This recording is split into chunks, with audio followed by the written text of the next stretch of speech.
Welcome back to the Stephen A. Smith Show. Before I get on out of here, I had to talk about a story that's very, very important.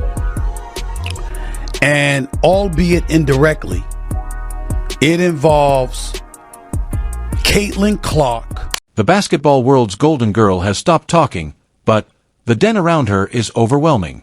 We are no longer only discussing a roster snub.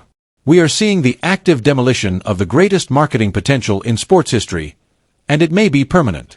According to the strongest voice in sports media, the WNBA elite is afraid to acknowledge a narrative that Stephen A. Smith has just strengthened. It goes beyond just benching Caitlin Clark. She has essentially given up on a system that obviously did not want her in the first place. The media attempted to convince us for months that this had to do with basketball standards. They explained that it has to do with paying dues, seniority, and chemistry.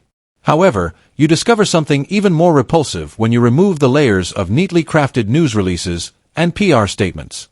You discover a tale of animosity, gatekeeping, and a degree of small-minded envy that has made basketball a battlefield.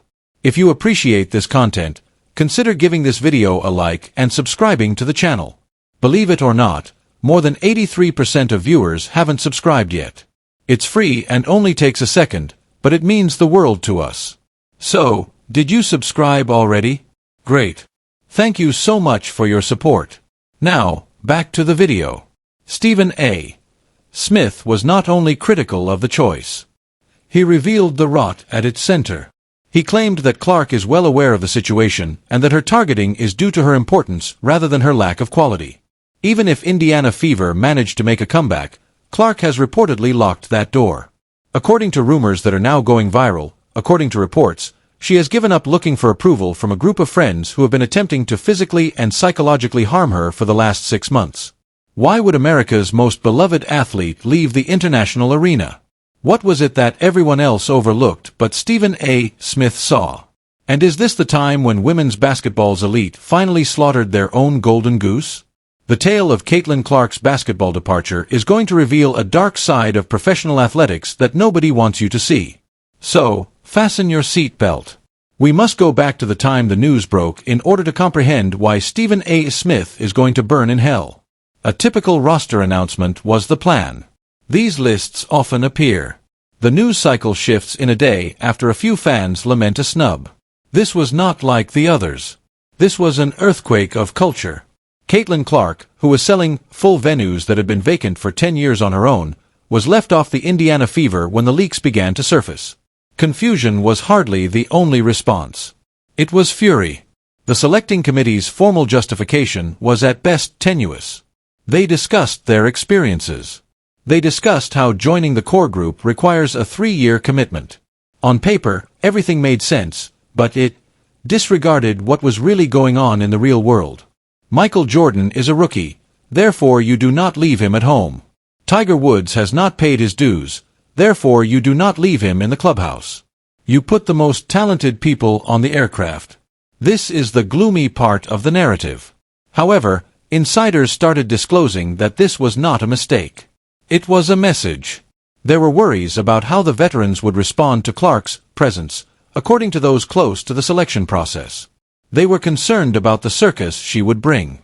In essence, they were concerned that the legends who believed this was their team would have their egos bruised by the arrival of a rookie superstar. This was not a basketball choice. It included controlling emotions. They put the veterans' comfort ahead of the game's development.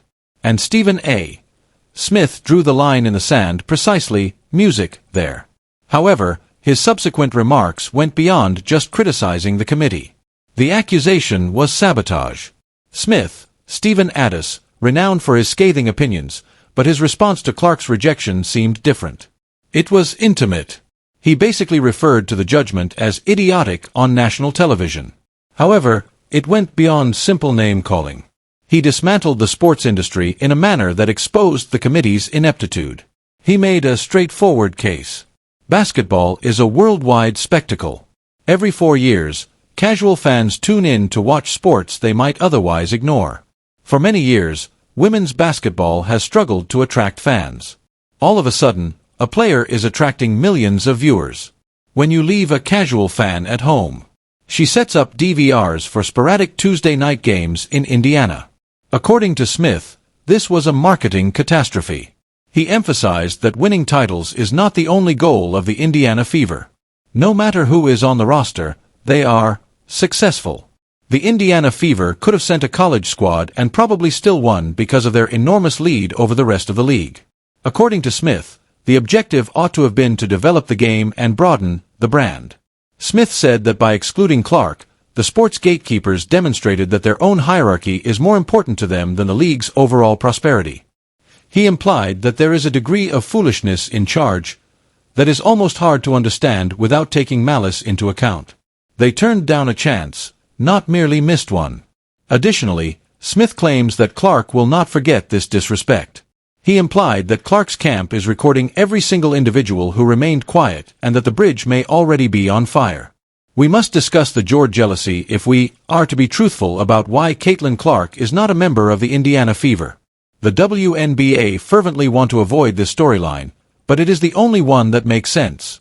Go back in time to before Clark had a single professional minute. They were already firing the warning rounds.